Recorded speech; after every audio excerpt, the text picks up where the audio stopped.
ಎಲ್ರಿಗೂ ನಮಸ್ಕಾರ. ಇನ್ಫೋಸ್ಟ್ರೀಮ್ ಯೂಟ್ಯೂಬ್ ಚಾನಲ್ಗೆ ಎಲ್ರಿಗೂ ಸ್ವಾಗತ.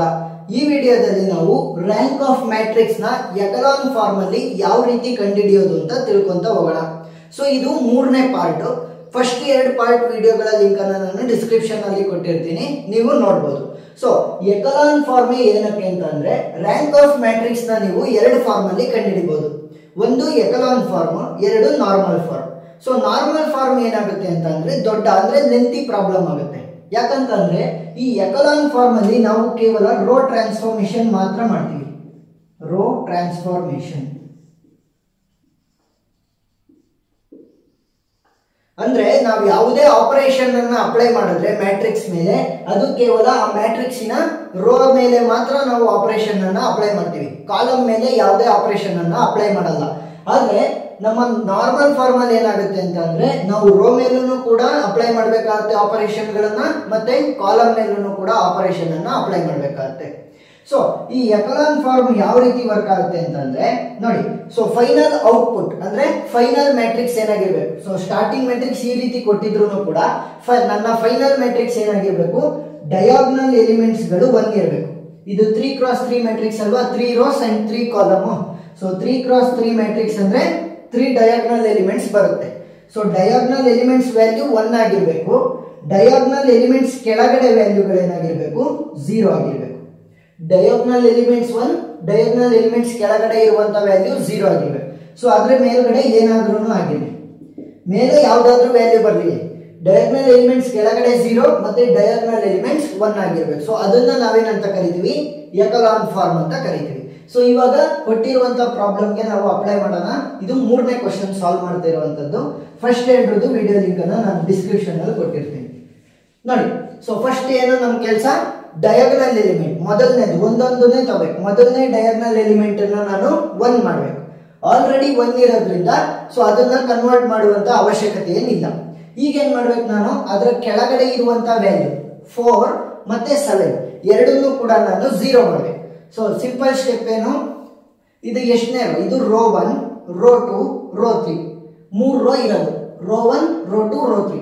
ಈಗ ರೋ 2 ಅಲ್ಲಿ ಇರುವಂತ 4 ಅನ್ನ ನಾನು 0 ಮಾಡಬೇಕು. ಸೊ ಏನ್ ಮಾಡ್ತಾ ಇದ್ದೀನಿ, ರೋ 2 ಮೇಲೆ ನಾನು ಆಪರೇಷನ್ ಅನ್ನ ಅಪ್ಲೈ ಮಾಡ್ತಾ ಇದ್ದೀನಿ. ಯಾವ್ದು ರೆಫರೆನ್ಸ್ ಅಲ್ಲಿ, ರೋ 1 ರೆಫರೆನ್ಸ್ ಅಲ್ಲಿ. ಯಾವ್ದು ಡಯಾಗ್ನಲ್ ಎಲಿಮೆಂಟ್ಸ್ 1 ಇರೋದ್ರಿಂದನೇ ತಾನೇ ನೀವು ಅದ್ರ ಕೆಳಗಡೆ ಇರುವಂತ ವ್ಯಾಲ್ಯೂನ 0 ಮಾಡ್ತಾ ಇರೋದು. ಸೊ ರೋ 1 ರೆಫರೆನ್ಸ್ ಅನ್ನ ತಗೊಂತಾ ಇದ್ದೀನಿ ಡಯಾಗ್ನಲ್ ಎಲಿಮೆಂಟ್, ಮತ್ತೆ ರೋ 2 ನಾನು ಚೇಂಜ್ ಮಾಡ್ಬೇಕು, 4 ನ 0 ಮಾಡ್ಬೇಕು. ಸೊ 0 ಮಾಡ್ಬೇಕಂದ್ರೆ ಏನ್ ಮಾಡ್ಬೇಕು, ಇಲ್ಲಿ ಏನಿದೆ ಅದ್ರ ಆಪೋಸಿಟ್ ಅನ್ನ ಇಲ್ಲಿ ಬರೀರಿ. ಸಿಂಪಲ್ ಟ್ರಿಕ್, ಇಲ್ಲಿ +4 ಇದೆ, ಇಲ್ಲಿ -4. ನೆಕ್ಸ್ಟ್ ಇನ್ನೊಂದು ಆಪರೇಷನ್ ಯಾವುದು, 7 ಅನ್ನ 0 ಮಾಡ್ಬೇಕು. ಇದು ಯಾವ ರೋ ಅಲ್ಲಿ ಇರೋದು, R3 with reference to R1. Okay, ಇವಾಗ ಇದನ್ನ 0 ಮಾಡ್ಬೇಕಂದ್ರೆ 7 ನ 0 ಮಾಡ್ಬೇಕಂದ್ರೆ ಏನ್ ಮಾಡ್ಬೇಕು, ಇಲ್ಲಿ +7 ಇದೆ, ಸೊ ಇಲ್ಲಿ -7 ಅನ್ನ ತಗೋಬೇಕು. ಸಿಂಪಲ್. ಸೊ ಇವಾಗ ಹೊಸದಾಗಿ ಮ್ಯಾಟ್ರಿಕ್ಸ್ ಅನ್ನ ಬರೀರಿ.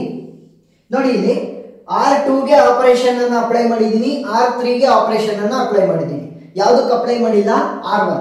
ಸೊ ಏನ್ ಮಾಡ್ಬೇಕು, R1 ಅನ್ನ ಡೈರೆಕ್ಟ್ ಆಗಿ ಬರ್ಕೋಬೇಕು. ನೆಕ್ಸ್ಟ್ 4 ನ 0 ಮಾಡೋದಕ್ಕೋಸ್ಕರ ಈ ಆಪರೇಷನ್ ಅನ್ನ ಮಾಡಿದೆ, ಸೊ 0 ಅಂತ ಡೈರೆಕ್ಟ್ ಆಗಿ ಬರೀತೀನಿ. 7 ನ 0 ಮಾಡೋದಕ್ಕೋಸ್ಕರ ಈ ಆಪರೇಷನ್ ಅನ್ನ ಅಪ್ಲೈ ಮಾಡಿದೆ, ಸೊ 0. 4 ವ್ಯಾಲ್ಯೂನ ಮಾತ್ರ ಕಂಡುಹಿಡಿಬೇಕು. ಸೊ ಮೊದಲನೇ ಫಾರ್ಮುಲಾನ ತಗೋಣ, ಯಾವುದು, R2 - 4R1. ಇಲ್ಲಿ ನೋಡಿ, R2 ಇಲ್ಲಿ ನೋಡಿ, R2 ವ್ಯಾಲ್ಯೂ ಏನಿದೆ 5 -4 ಇಂಟು R1 ವ್ಯಾಲ್ಯೂ ಏನಿದೆ 2. ಸೊ 5 - 4 2 8. ಸೊ ವ್ಯಾಲ್ಯೂ ಏನಾಯ್ತು, 5 - 8 ಅಂತ ಅಂದ್ರೆ -3. ಸೊ -3 ನ ಇಲ್ಲಿ ಬರೀಬೇಕು. ನೆಕ್ಸ್ಟ್ ಇಲ್ಲಿ 6 ಮತ್ತೆ 3. R2 ವ್ಯಾಲ್ಯೂ ಏನು, 6 - 4 ಇಂಟು R1 ವ್ಯಾಲ್ಯೂ ಏನು 3 ಇದೆ. So 6 - 4 3 12. 6 - 12 will be equal to -6. Simple, -6. Next rho 2 ಆಯ್ತು. ಈಗ ರೋ 3 ಅಲ್ಲಿರುವಂತ ವ್ಯಾಲ್ಯೂನ ಕಂಡುಹಿಡಿಬೇಕು. ಸೊ ಈ ಫಾರ್ಮುಲಾನ ತಗೊಂತೀನಿ, R3 - 7R1. ಸೊ ಇಲ್ಲಿ ಈ ವ್ಯಾಲ್ಯೂ ಬೇಕಲ್ವಾ. ಸೊ R3 ಮತ್ತೆ reference of R1. R3 value is 8 - 7 into R1 value ಏನು 2. So 8 - 7 2 14. 8 - 14 will be equal to -6.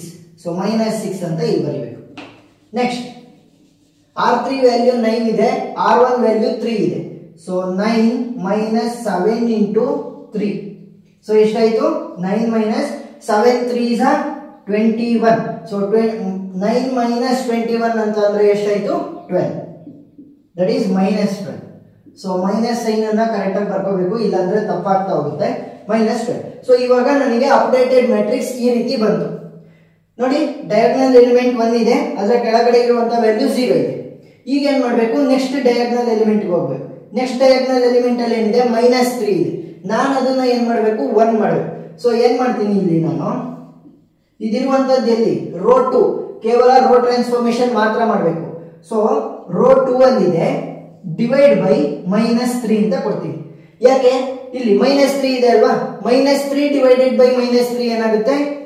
Minus 3 divided by minus 3. Minus minus cancel, 3 1s 3. So ಇವಾಗ ಏನಾಯ್ತು? 1 ಆಯ್ತು. ಸೊ ಏನ್ ಮಾಡಬಹುದು? ಈ ಒಂದು ವ್ಯಾಲ್ಯೂ ಡಯಾಗ್ನಲ್ ಎಲಿಮೆಂಟ್ ಅನ್ನ ನಾನು 1 ಆಗಿ ಕನ್ವರ್ಟ್ ಮಾಡೋದಕ್ಕೋಸ್ಕರ row 2 divided by same element ಇಂದ ಡಿವೈಡ್ ಮಾಡ್ತೀನಿ. ಸೊ ಇವಾಗ ನಾನು ಅಪ್ಡೇಟೆಡ್ ಮ್ಯಾಟ್ರಿಕ್ಸ್ ಏನಾಗುತ್ತೆ? ನಾನು ಇಲ್ಲಿ R2 ಗೆ ನಾನು ಆಪರೇಷನ್ ಅನ್ನ ಅಪ್ಲೈ ಮಾಡಿದ್ದು. ಸೊ ಮೊದಲನೇ ರೋ ಸೇಮ್ ಇರುತ್ತೆ 1 2 3. ನೆಕ್ಸ್ಟ್ ಮೂರನೇ ರೋ ಸೇಮ್ ಇರುತ್ತೆ 0 ಮೈನಸ್ 6 ಮೈನಸ್ 12. ಈಗ ರೋ 2 ಗೆ ಅಪ್ಲೈ ಮಾಡ್ತಾ ಬನ್ನಿ. 0 ಡಿವೈಡೆಡ್ ಬೈ ಮೈನಸ್ 3 ನೇ 0 ನೇ. minus 3 divided by minus 3 will be equal to 1. Minus 6 divided by minus 3. Minus 6 divided by minus 3. Minus minus cancel. 3 1s are 3 2s are. So value ಏನಾಯ್ತು? 2. ಈಗ ನೋಡಿ, diagonal element ಅದರ ಕೆಳಗಡೆ ಇರುವಂತ ವ್ಯಾಲ್ಯೂ 0. diagonal element is 1. ಅದರ ಕೆಳಗಡೆ ಇರುವಂತ ವ್ಯಾಲ್ಯೂನ ನಾನು 0 ಮಾಡಬೇಕು.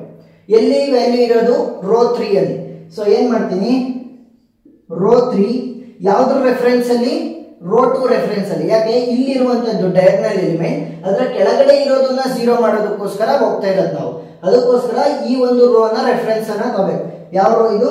ರೋ 2. ಏನು ಸಿಂಪಲ್ ಟ್ರಿಕ್, ಈ ವ್ಯಾಲ್ಯೂ ಯಾವ್ದನ್ನ ನೀವು 0 ಮಾಡಬೇಕು ಅಂತ ಇರ್ತೀರಾ ಅದರ ಉಲ್ಟಾ ಬರಿಬೇಕು.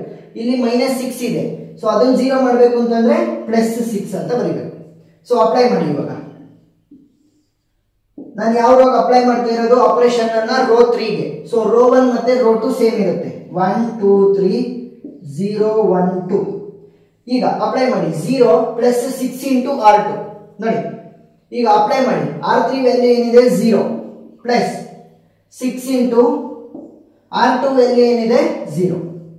ಸೊ ಏನಾಯ್ತು? 0 plus 0 is equal to 0.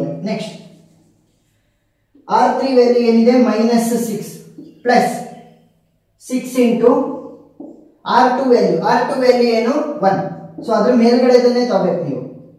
Minus 6 6 1 6 ಅಲ್ವಾ? So plus 6 plus 6 minus 6 cancel ಆದ್ರೆ 0.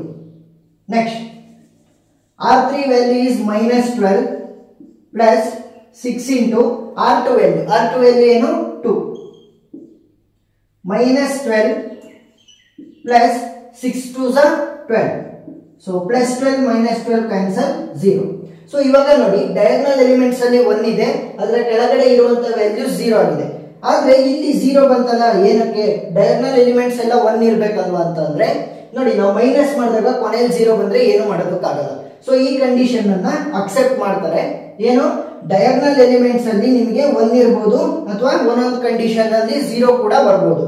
1 ಇರಬೇಕು, ಇಲ್ಲ ಒಂದೊಂದು ಕಂಡೀಷನ್ ಅಲ್ಲಿ 0 ಬಂದ್ರೂ ನಡೆಯುತ್ತೆ. ಆದ್ರೆ ಅದರ ಕೆಳಗಡೆ ಇರುವಂತ ಎಲಿಮೆಂಟ್ ಗಳೇನಾಗಿರ್ಬೇಕು? 0 ಆಗಿರ್ಬೇಕು. ಅದರ ಮೇಲ್ಗಡೆ ಇರುವಂತ ಎಲಿಮೆಂಟ್ ಏನಾದ್ರೂ ಪರವಾಗಿಲ್ಲ. ಸೊ ಇವಾಗ ಏನಾಯ್ತು? ನಾವು ಎಕಲಾನ್ ಫಾರ್ಮ್ ಅಲ್ಲಿ ಕೊಟ್ಟಿದ್ದಂತ ಮ್ಯಾಟ್ರಿಕ್ಸ್ ಅನ್ನ ಕನ್ವರ್ಟ್ ಮಾಡಿದ್ವಿ. ನಾವು ರ್ಯಾಂಕ್ ಆಫ್ ಮ್ಯಾಟ್ರಿಕ್ಸ್ ಅನ್ನ ಕಂಡುಹಿಡಿಬೇಕು. ರ್ಯಾಂಕ್ ಆಫ್ ಮ್ಯಾಟ್ರಿಕ್ಸ್ ನ ಯಾವ ರೀತಿ ಅಂತಂದ್ರೆ ನೋಡಿ, ಡಯಾಗ್ನಲ್ ಎಲಿಮೆಂಟ್ ಗಳನ್ನ ನೋಡಬೇಕು. ಫೈನಲ್ ಎಕಲಾನ್ ಫಾರ್ಮ್ ಅಲ್ಲಿ ಡಯಾಗ್ನಲ್ ಎಲಿಮೆಂಟ್ ಅನ್ನ ನೋಡಬೇಕು. ಡಯಾಗ್ನಲ್ ಎಲಿಮೆಂಟ್ ಅಲ್ಲಿ ಎಷ್ಟು ನಂಬರ್ ಆಫ್ 1 ಇದೆ ಅಷ್ಟು ರ್ಯಾಂಕ್ ಆಫ್ ಮ್ಯಾಟ್ರಿಕ್ಸ್ ಅಂತ. ಈಗ ಈ ರ್ಯಾಂಕ್ ಆಫ್ ಮ್ಯಾಟ್ರಿಕ್ಸ್ ಎಷ್ಟು? ಈ ಒಂದು ಮ್ಯಾಟ್ರಿಕ್ಸ್ ಗೆ 1 2 ಸಲ ಡಯಾಗ್ನಲ್ ಎಲಿಮೆಂಟ್ಸ್ ಅಲ್ಲಿ 1 ಬಂದಿದೆ. So rank of the matrix ಎಷ್ಟು? 2. ಈ ಕೊಟ್ಟಿದ್ದಂತಹ ಮ್ಯಾಟ್ರಿಕ್ಸ್ ಇನ ರ್ಯಾಂಕ್ ಎಷ್ಟು? 2. ಸೊ ಇವಾಗ ನಾವು ಎಕಲಾನ್ ಫಾರ್ಮ್ ಬಗ್ಗೆ ಡಿಸ್ಕಸ್ ಮಾಡಿದ್ವಿ. ನಾರ್ಮಲ್ ಫಾರ್ಮ್ ವಿಡಿಯೋ ಲಿಂಕ್ ಅನ್ನ ನಾನು ಡಿಸ್ಕ್ರಿಪ್ಷನ್ ಅಲ್ಲಿ ಕೊಟ್ಟಿರ್ತೀನಿ, ಮತ್ತೆ ಎಕಲಾನ್ ಫಾರ್ಮ್ ಕೂಡ ಫಸ್ಟ್ 2 ಪಾರ್ಟ್ ವಿಡಿಯೋ ಲಿಂಕ್ ಅನ್ನ ಡಿಸ್ಕ್ರಿಪ್ಷನ್ ಅಲ್ಲಿ ಕೊಟ್ಟಿರ್ತೀನಿ. ಸೊ ಎಲ್ಲಾ ಪ್ರಾಬ್ಲಮ್ ಅನ್ನ ನೀವು ಸಾಲ್ವ್ ಮಾಡಿದ್ರೆ ಯಾವುದೇ ಪ್ರಾಬ್ಲಮ್ ಅನ್ನ ಎಕ್ಸಾಮ್ ಅಲ್ಲಿ ಕೊಟ್ಟರು ನೀವು ಸಾಲ್ವ್ ಮಾಡ್ತೀರಾ. ಸೊ ವಿಡಿಯೋ ಇಷ್ಟ ಆಗಿದೆ ಅಂತ ಅನ್ಕೊಂತೀನಿ. ವಿಡಿಯೋ ಇಷ್ಟ ಆಗಿದ್ರೆ ಸಬ್ಸ್ಕ್ರೈಬ್ ಮಾಡಿ, ಲೈಕ್ ಮಾಡಿ. ಏನಾದ್ರೂ ಡೌಟ್ ಇದ್ರೆ ಕಮೆಂಟ್ ಸೆಕ್ಷನ್ ಅಲ್ಲಿ ತಿಳಿಸಿ, ನಾನು ಕ್ಲಾರಿಫೈ ಮಾಡ್ತೀನಿ. Thank you.